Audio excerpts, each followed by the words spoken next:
I didn't plan on falling for one person, let alone two, and definitely not twins.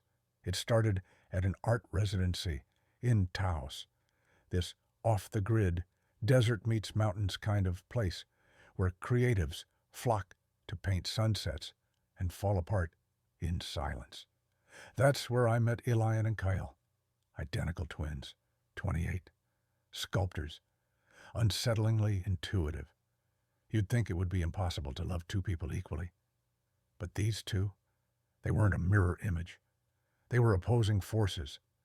Elian, gentle and deliberate, a quiet morning rain. Kyle, raw and impulsive, like standing too close to a fire. I connected with Elian first.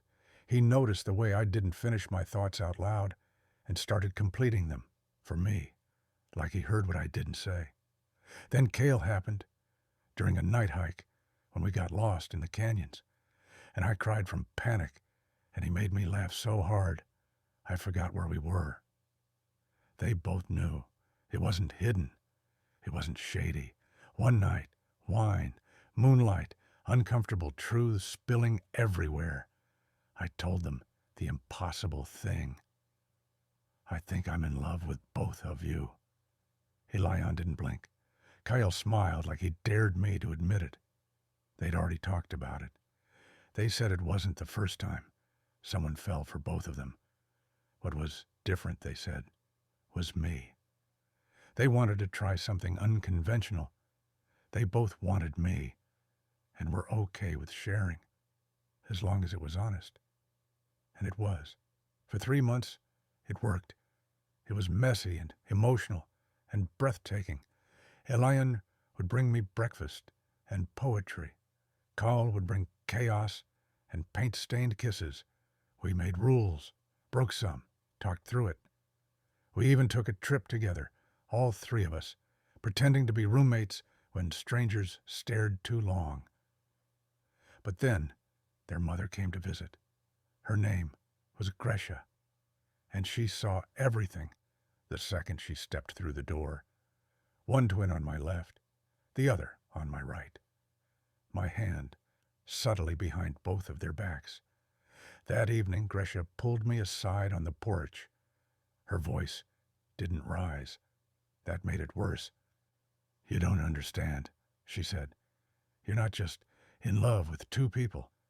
You're making them compete, even if they pretend they aren't. What you're doing, is fracturing them." I wanted to protest, but I couldn't. Because, lately, I had noticed it. Kyle sulking when I stayed too long in the Elian studio. Elian going quiet when Kyle made me laugh louder than usual. It was subtle, polite jealousy, muted tension, but it was there. Still, they insisted they were okay. But Gresha's words wouldn't leave me. Love is not a puzzle to be split in equal parts. It either belongs or it breaks. I felt like I was being torn apart by something beautiful. The night before Gresha left, we had a final dinner. Me, Kyle, Elian, and her. It felt like a funeral in slow motion. She raised her glass and said, "To clarity. May it find us before pride does."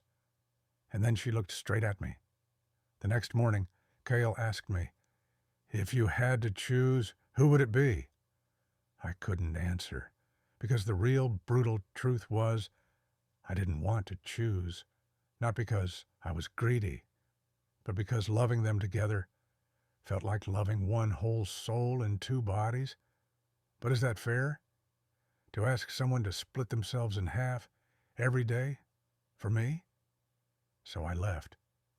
Not because I stopped loving them, but because I loved them enough not to destroy what they had between them.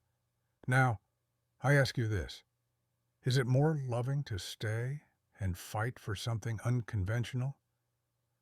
Or to walk away when you know it might start to hurt the people you love most?